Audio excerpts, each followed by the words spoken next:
I'm Katie Sewell, and this is A Bittersweet Moment with Tiffany Parks.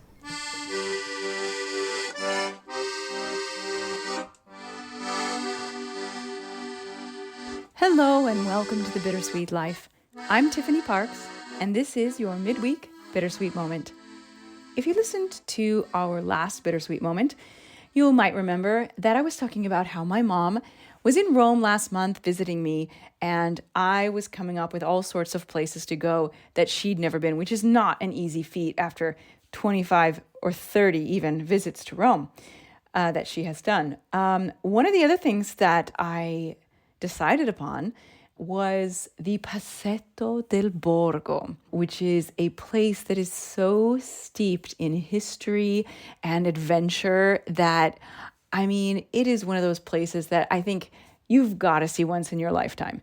Even if you don't see it on your first, second, third visit to Rome, if you are lucky enough to come back enough times that you have time to see things that are not the most common, which is, of course, our favorite kinds of things, it is really worth it to visit the Passetto and to go inside of it. They closed the Passetto around 2010 for very, very significant restorations.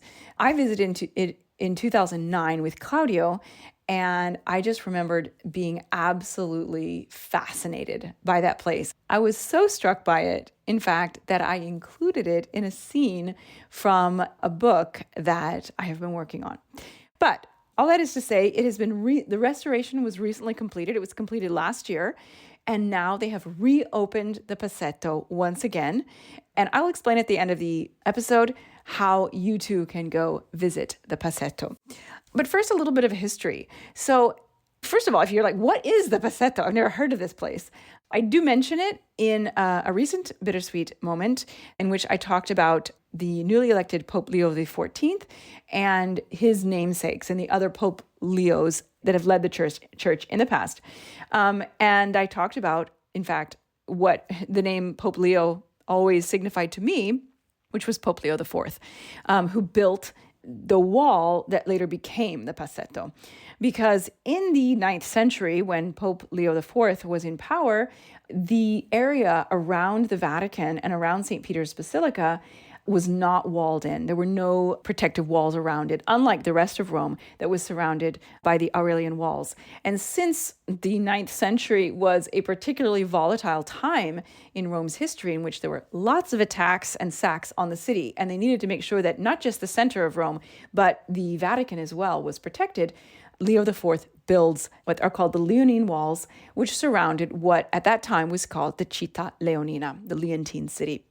And not all of those walls survive, of course, but some of them do. And one particular tract of wall that stretches all the way from St. Peter's Basilica, the Apostolic Palace to be specific, all the way to Castel Sant'Angleo, that tract of wall was preserved. And the reason it was preserved was because in the 13th century, another kind of volatile time in Rome's history, particularly so. All of the Middle Ages were a bit dangerous in Rome, but particularly those 2 centuries. And in that time, in 1277 to be precise, a much later pope, Pope Nicholas III, decides to build the Passetto, which is a passageway, a tunnel, but an above-ground tunnel that leads from, in fact, the Apostolic Palace in the Vatican all the way to Castel Sant'Angelo. And so he built this tunnel above the wall. So he erected an upper part on top of the wall that is the exact same shape of the wall, exact same width. So you can't really tell from the outside unless you look very closely at the stonework that the lower part is much older from the 9th century and the upper part is from the 13th century. But what I'm trying to say, not very well, is that the tunnel is enclosed inside the wall, on the upper part of the wall. And it is covered as well. And then on top of the wall, on top of the tunnel, is a walkway, which it was done later. The upper part, they built battlements on the top of the wall so that you could walk not only inside of the tunnel, but you could also walk on top of it. And this was a escape route specifically for the popes, so that if there was ever an attack on the Vatican, which was not that well fortified, the Pope, whoever he was, could escape to Castel Sant'Angelo, which is a truly fortified building that, could be protected from various assaults. And this happened twice in history. It happened during the papacy of Alexander VI, Rodrigo Borgia, in 1494, when he was fleeing from King Charles VIII of France, who had invaded Rome. And it also happened, probably most famously, in 1527, when Pope Clement VII was fleeing from the Lanzichenecchi, as they're called, under Charles V of the Habsburgs, during the famous sack of Rome of 1527, which we've also talked about on this podcast, by the way. Actually, I think it was on a bonus episode, though, I got to say. So both of these times, it was used exactly as it was designed for the popes to have a way of fleeing. And in both cases, they both survived. But in the case of Clement VII, he, in order to give him time to get away, some of his soldiers sacrificed their lives for him. And specifically because he had many different guards. Back in those days, it was very common in Italy to have mercenary soldiers who were paid soldiers, and they could be from different countries, they could be from different parts of the world, and they were, for whatever reason, famous for their military skills. And one of the most famous mercenary guards was the Swiss guards. And so, in addition to many other guards from other parts of Europe, the Pope had a troop of Swiss guards. And all of the other soldiers completely abandoned because Charles V's army was so overwhelming. There was no way. They had no hope. There was no possible way that they could survive. And so all of the Pope's other guards abandoned him. The only ones who remained were the Swiss guard. And the Swiss guard, there were only, I want to say, about 17 of them.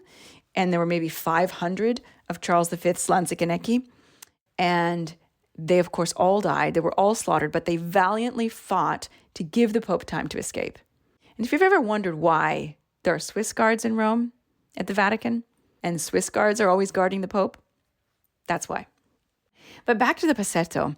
So when you go in, it's kind of like you go at night. I mean, there are day visits, but we chose to do a night visit.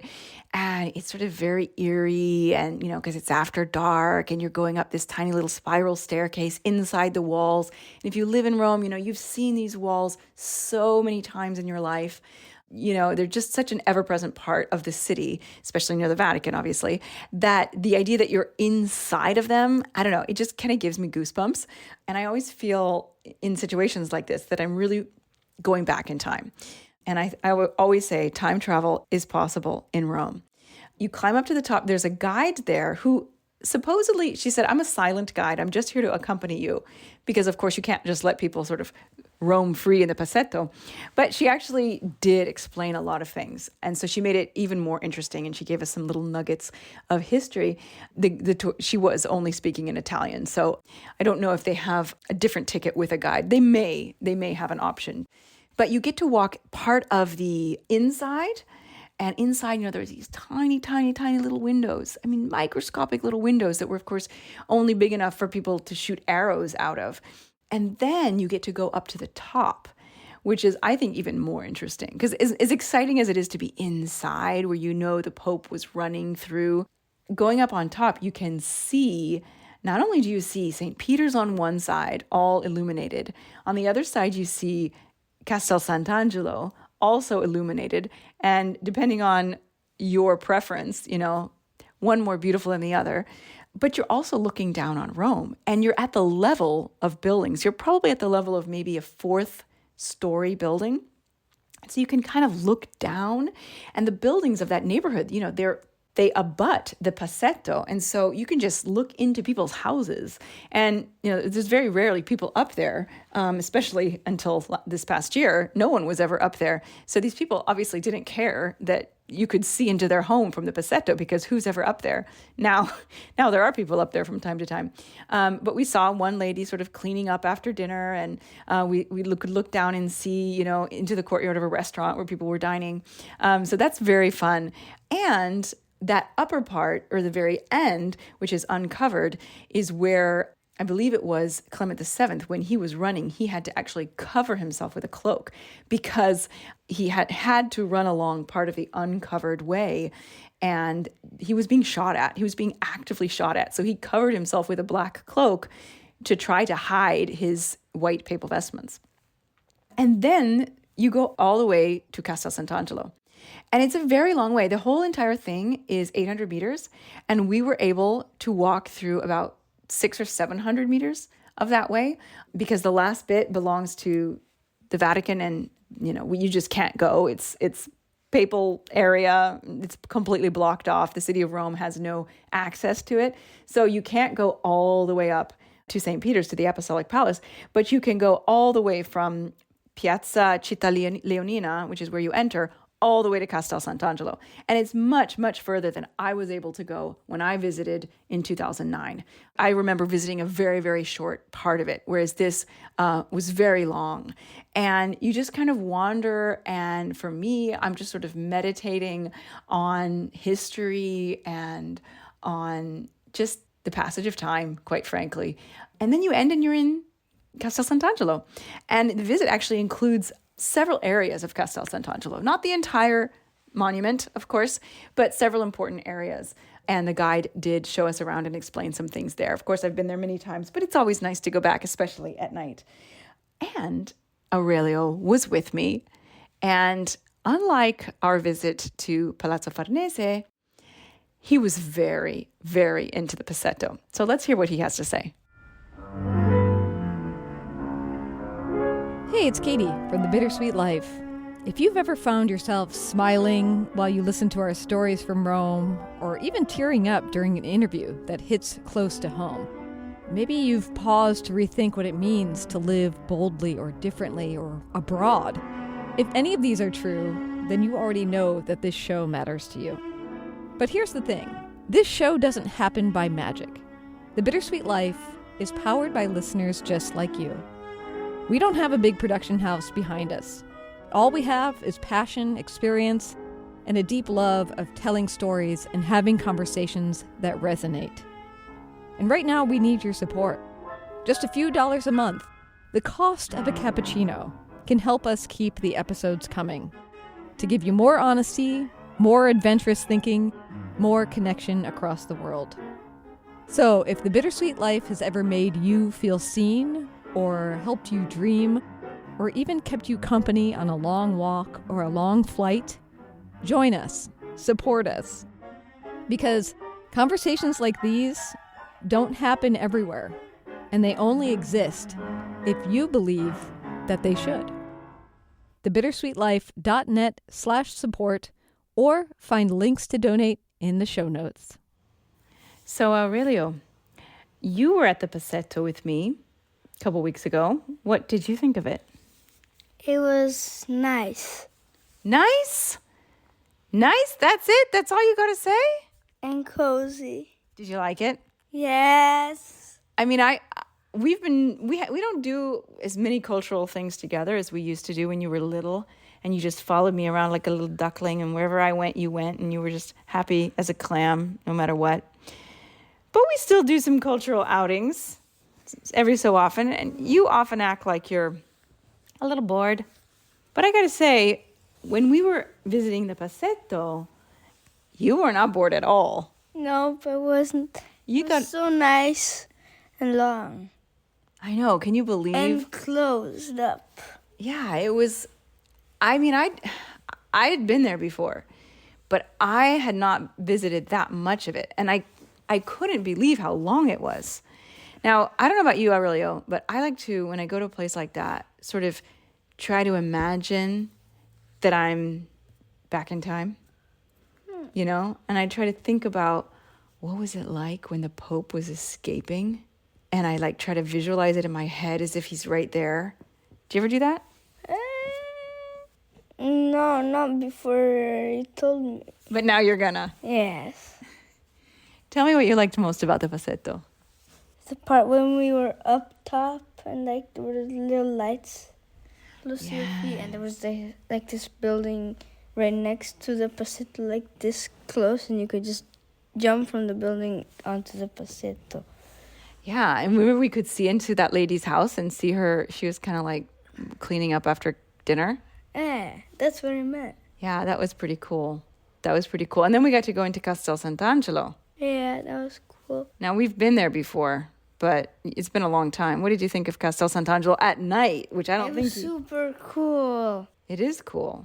Anything else? Like, can you be a little bit more descriptive? It was super cool. No, I don't know what else to say. what did it make you feel? What did it make you feel when you were in the Passetto?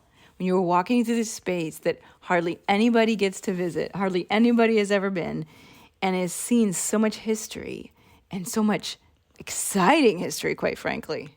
I don't know. I don't know the word. But you know the feeling? Yes. Can you describe the feeling? I don't know the words. So use other words to describe the feeling. Emozionante. Okay, that means it makes you feel emotional, or it makes you... Not emotional, but... Not emotional, like sappy emotional, but like it makes exciting. Exciting. It's exciting. Yeah. All right. Do you think that our listeners should go to the Passetto? Yes. And do you have any advice? Very much. Do you have any advice for them if they do go? Look through the tiny little windows that are in the Passetto. Okay, we'll do that. We'll make sure they do that.